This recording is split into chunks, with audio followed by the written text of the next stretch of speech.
Scorponok knock. Who's there? Hello, my baby. Hello, my honey. Hello, my ragtime gal. Sonny, you kissed my wife. Baby, my heart's on fire. Today we review the Transformers / Robots in Disguise / Clash of the Transformers / Some toy lines now have names that are just too long. Anywho, the Robots in Disguise line was created as merchandise for a kind of sequel to the 2012 TV show Transformers Prime. The Prime series proved to be too intricate and expensive to do, so they opted to do a cartoony, stripped-down El Cheapo continuation, using bargain basement CGI and simplified everything. The Robots in Disguise series has stuck around longer than its predecessor and brought with it a mess of toys and action figures. Among these is Paralon, a Toys R Us exclusive repaint of Scorponok. However, Scorponok has yet to appear in stores near my deathy realm, so somehow the repaint got to retail before the toy on which it was based. Hasbro's weird distribution system strikes again.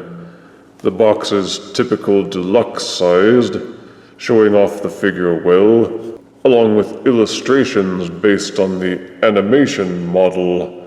On the back it shows the figure in both modes, and off to the right it shows a mini-con sold separately, with which this figure may be combined.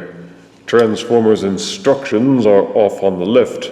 If you can see them properly, you may need a magnifying glass to follow these instructions.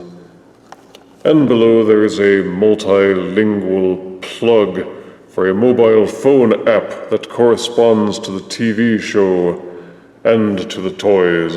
Supposedly you can scan the sticker on the front of any Robots in Disguise figure, and it will act like a QR code, allowing access to new playable characters and features in this app of which they speak. Now that all of the shilling is out of the way, let us unbox the Paralon figure and review him properly. And here is Paralon in his Alt/Beast mode. First impressions are that this mold does an excellent job of looking like a cool cybernetic scorpion. It has a fair amount of sculpted detailing, including a ridged, segmented thorax, a number of spindly legs, an arched tail with a stinger, and a pair of beefy clawed forearms. They even threw in pedipalps for the scorpion head, and an opening-closing articulated jaw.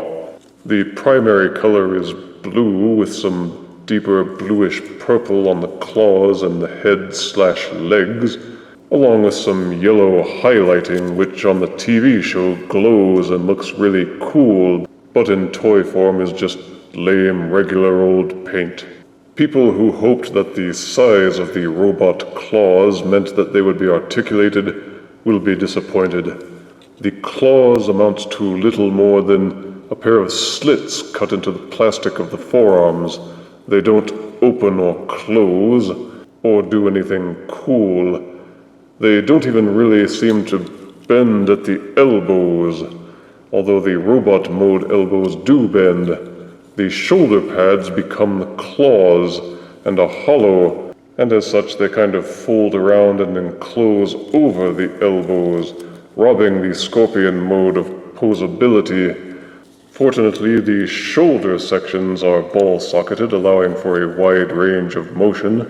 You may tilt the claws up and down on the upper arm rotational joint, and even tilt the forearm claws inwards to have Paralon cover his face in shame over his lack of claw-crushing action. Scorpion head articulation is centered around the jaws, though as part of the transformation you can lean the head downwards, although that will expose the transformation hinge. While the ridging on the back does look cool, it is purely ornamental. There is no articulation there whatsoever. The scorpion legs also have no articulation beyond the transformation hinge that will let you fold them in and over the back. The tail has a ball-socketed base allowing for full rotation and tilting forwards and backwards. There is also a hinge at the middle section which allows for a nearly 90-degree bend on a hinge of its own. The stinger at the end of the tail is similarly jointed and will tilt forwards and backwards in whichever fashion you feel is the most menacing. Paralon also comes with a spiky-looking scimitar accessory which can be plugged into the scorpion stinger base, making him look even more fearsome. I mean, seriously, who wouldn't freak out when seeing a scorpion coming at you with a sword sticking out of its tail? To transform Paralon into a robot, first fold the scorpion legs upwards and over his back, then fold the tail section so that it is lying flush across the back.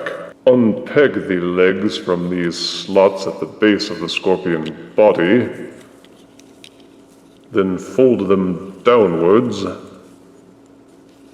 Unfold the legs from the sides, and rotate the legs at the upper thigh rotation so that these knee joints are facing forwards. Accordion the knees downwards like so. Fold out the feet so that the heel spurs are extended out fully. Unpeg the chest plate from the scorpion body. Fold the scorpion head downwards and tuck it inside the body. With the scorpion head tucked in, you may lean the robot head forwards until it is jutting out like so. At the base of the thorax, there is an accordion-style hinge. Unpeg it and fold it forwards until the robot upper body is lying flush against the scorpion head. First tilt this section backwards and out, then unfold the claw so that it opens and just kind of flops loose. Rotate it around. This is the fiddly part. Rotate the robot forearm outwards so it doesn't get in the way, and then you have to kind of fiddle and fuss with this until you see this tab on the inside of the forearm claw section, and this peg in the robot body section. That tab and the slot will peg together. There is also a small ridge at the forearm here, which tabs into this section at the top of the shoulder. The two should line up together and peg together firmly. Repeat for both sides. Make sure that the claws are reclamped closed, and then tilt the shoulder flaps forward to cover up the gaps. And here is Paralon in robot mode. The color scheme is intact, except that exposing the robot legs and arms reveals a certain amount of gray highlighting on the biceps, the thighs, and the feet. The detailing is excellent, with a fair amount of ridging that keeps it from looking too flat. The Decepticon symbol on the chest doubles as the aforementioned QR code to use with the accompanying video game of this line. His helmeted and visored head, combined with the massive shoulder pads, make him look like some kind of football player. Hot one, hot two. Like many Beast-style Transformers, Paralon has some scorpion kibble. The legs and tail just kind of fold inwards and across the back, and the claws turn into shoulder pads of ridiculous size. Beyond that, the robot mode looks fairly sleek and is fairly solid. The shoulder pads are the only bits that seem to want to pop loose all the time, though that can be fixed with the magic cure-all of floor polish application. Those who are worried that these weird curly Q forearms won't be able to hold the sword accessory rest easy. It neatly plugs into either, wad. Paralon's head will spin 360 degrees on a ball socket and tilt slightly up and down. The shoulders are ball-socketed for a wide range of rotation, but are inhibited by the claw shoulder pads. Flipping up these shoulder pad sections will allow for more rotation and movement, but expose the hinges underneath. Both arms have an upper bicep rotation and elbow hinges that will allow for a nearly 180-degree bend both forwards and backwards. Ouch. There is no waist rotation, but Paralon sports the now standard ball-socketed hips with an upper thigh rotation. The legs have an interesting bird-like third joint. You can give your Paralon a hunched chicken leg style pose, or extend the legs upwards to make your Paralon super tall, making the other robots feel inferior by comparison. These leg joints are fairly stiff and will support the figure's weight very well. And even if they are loose, again, floor polish. The feet will tilt backwards slightly as part of the transformation, but not allow the figure to stand. So all in all, you can pose your Paralon fairly dynamically, and he maintains his balance fairly well despite being a bit top-heavy. For size comparison, here is Paralon next to Beast Wars Scorponok. Here is Paralon next to Movie Scorponok. Seriously, Hasbro, you weren't even trying. And here is Paralon next to the Stinger Beanie Baby. I have not collected many figures from the Robots in Disguise line. Frankly, I just have this one. And I only got this one because it turns into a scorpion. That's just awesome. Paralon is unconventional even for the Robots in Disguise line. Positive aspects include a pleasing color scheme, solid robot mode and posability, a tail with a sword in it, and it turns into a scorpion, dang it. Negative aspects include some scorpion kibble in robot mode, some weakness in the robot knees, and a pair of useless claws. Still, collectors of the RID line will no doubt find this a fine addition to their collections.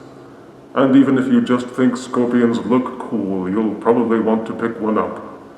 I give Paralon Toys R Us exclusive figure 8 out of 10 deaths.